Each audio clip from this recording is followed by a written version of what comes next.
Welcome to DSEJ Home Classes, a digital initiative by Directorate of School Education, Jammu. इस video में हम discuss करेंगे law of supply. Law of supply का सबसे पहले हम इसका स्टेटमेंट देखेंगे। लॉ ऑफ सप्लाई का स्टेटमेंट है, other things being equal the quantity supplied increases with the increase in on price of the commodity and vice versa. Statement कहता है कि अगर किसी भी कमोडिटी की प्राइस जो है वो इंक्रीज हो जाए तो क्वांटिटी सप्लाइड भी जो है वो इंक्रीज होगी। अगर उसकी प्राइस जो है डिक्रीज होगी तो क्वांटिटी सप्लाइड भी जो है वो डिक्रीज होगी। यह है लॉ ऑफ सप्लाई का स्टेटमेंट। इसका मतलब यह है कि क्वांटिटी सप्लाइड जो है वो डायरेक्टली वेरी करती है with price of the commodity. कि प्राइस अगर कमोडिटी की वो इंक्रीज कर जाए तो क्वांटिटी सप्लाइड भी इंक्रीज होगी। अगर प्राइस जो है वो डिक्रीज कर जाए, प्राइस कम हो जाए, तो क्वांटिटी सप्लाइड भी उसकी जो है कम हो जाएगी। ये जो है लॉ ऑफ सप्लाई का जो है स्टेटमेंट है। अब यहां पे ये अदर थिंग्स बीइंग इक्वल, ये अदर थिंग्स बीइंग इक्वल कौन सा है कि अदर थिंग्स कौन किनको हम कांस्टेंट रख रहे हैं।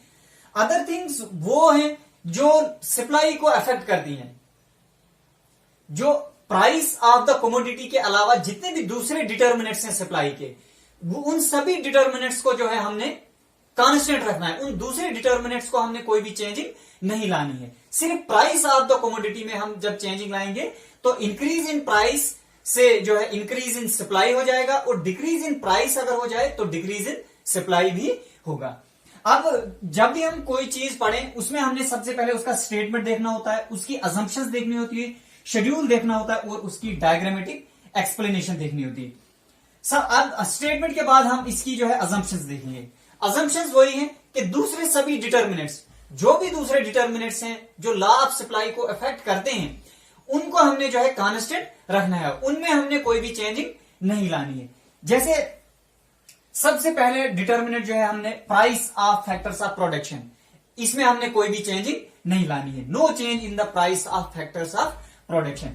सेकंड असम्पशन इसकी टेक्निक ऑफ प्रोडक्शन में हमने कोई भी चेंजिंग नहीं लानी है। टेक्निक ऑफ प्रोडक्शन जो है ये भी कांस्टेंट रहेगी। थर्ड इसकी असम्पशन है कि गोल ऑफ फर्म जो है वो अनचेंज रहेगा। फर्म का गोल जो है उसमें कोई भी चेंजिंग नहीं आएगी। Price of related goods, related goods की प्राइस में कोई भी चेंजिंग नहीं आएगी। फिफ्थ वन है no change in business expectations, कि बिजनेस एक्सपेक्टेशंस जो है फर्म की उसमें कोई भी चेंजिंग नहीं आएगी। ये जो है लॉ ऑफ सप्लाई की अजम्पशंस हैं।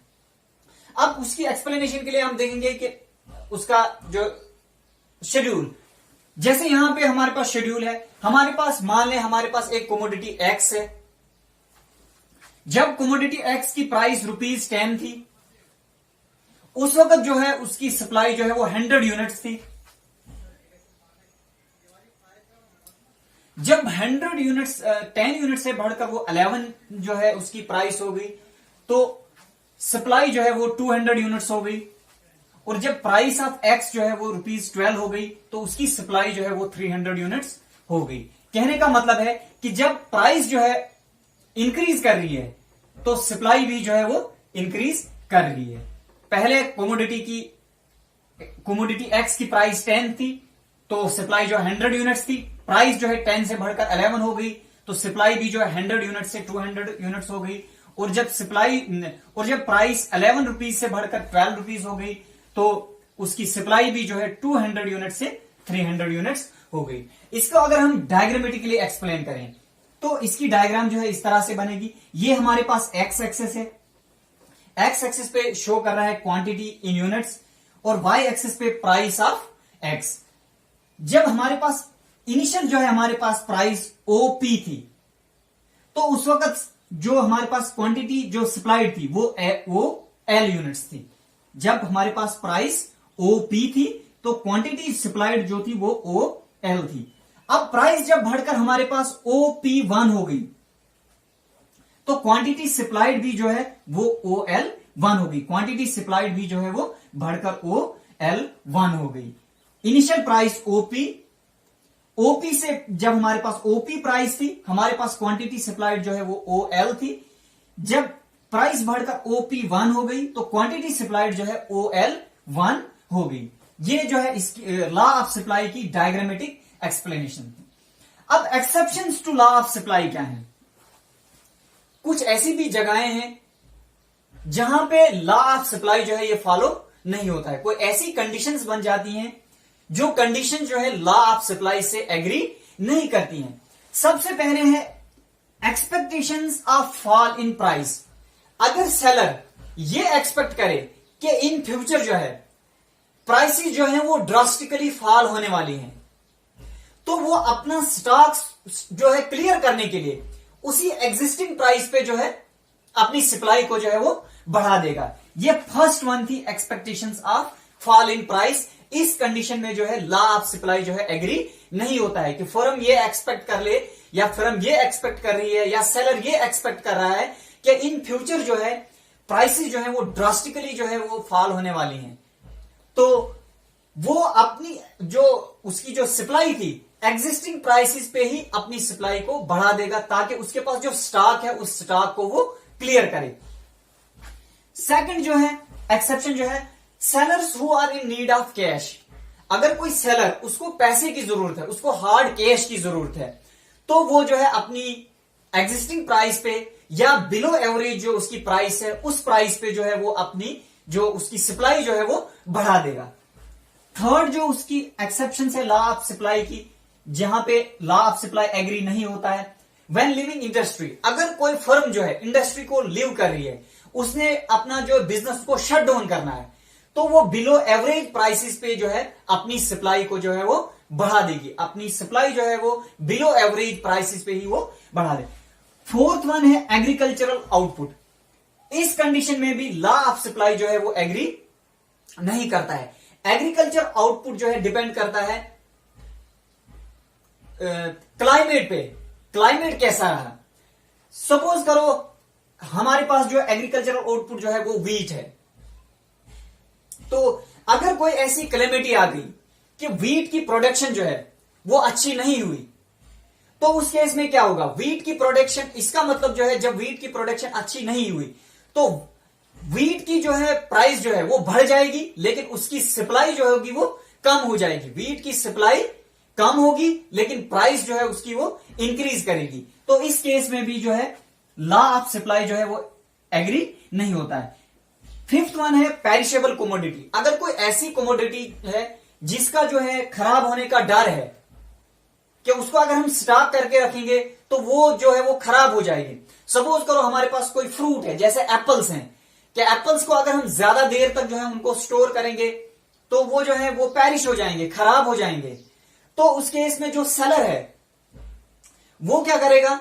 वो एग्जिस्टिंग प्राइसेस पे ही जो है अपनी जो है उसकी सप्लाई जो है उसकी बढ़ा देगा या बिलो एवरेज प्राइस पे ही अपनी सप्लाई को जो है वो बढ़ा देगा। उसके बाद सिक्स्थ वन है गुड्स हैविंग सोशल डिस्टिंक्शन।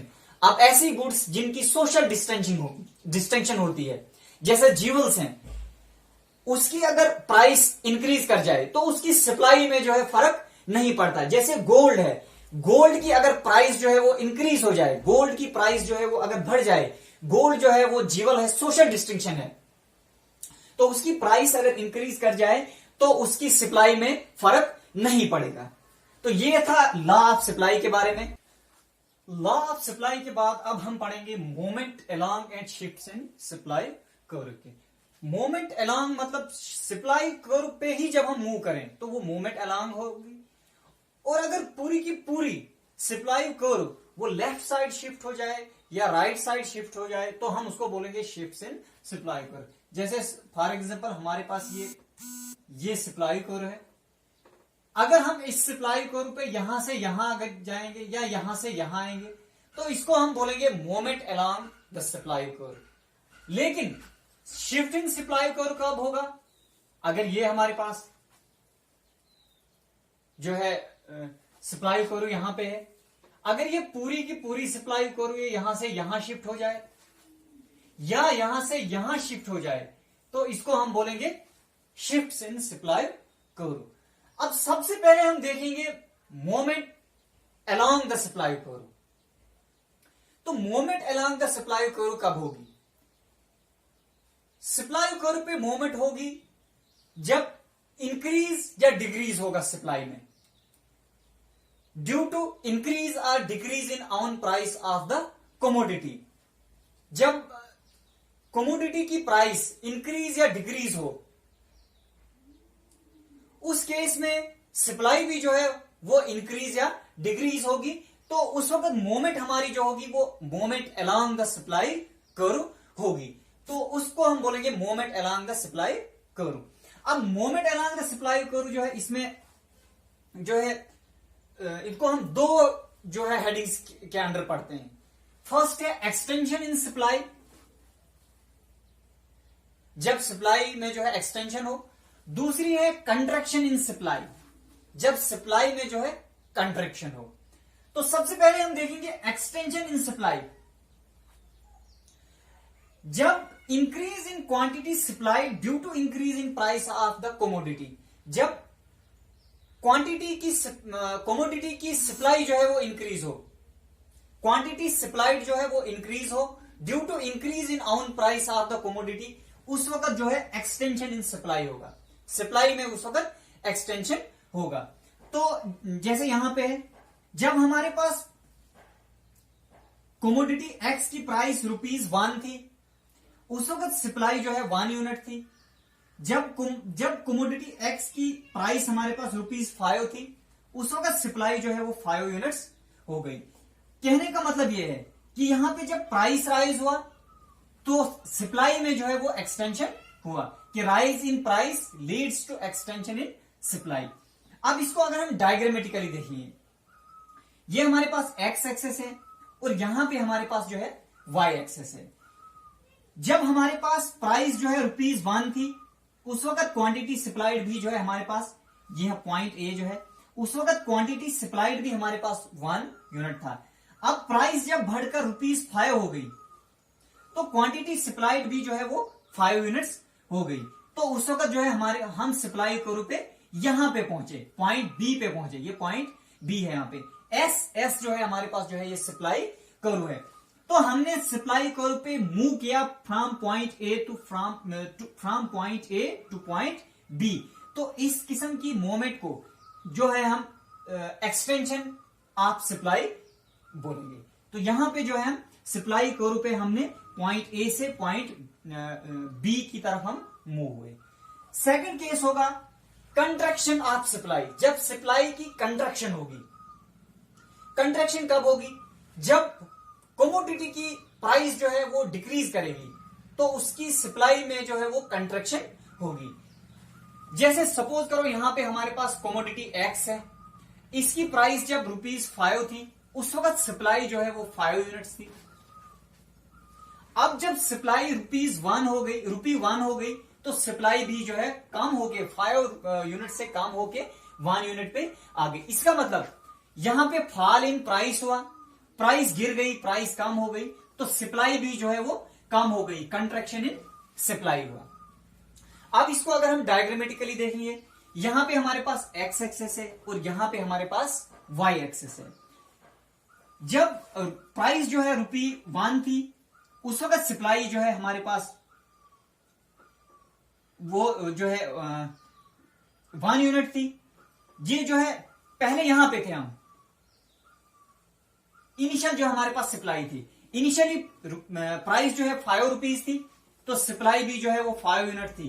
तो हम सप्लाई कर्व पे जो एस हमारी सप्लाई कर्व है, हम पॉइंट बी पे थे।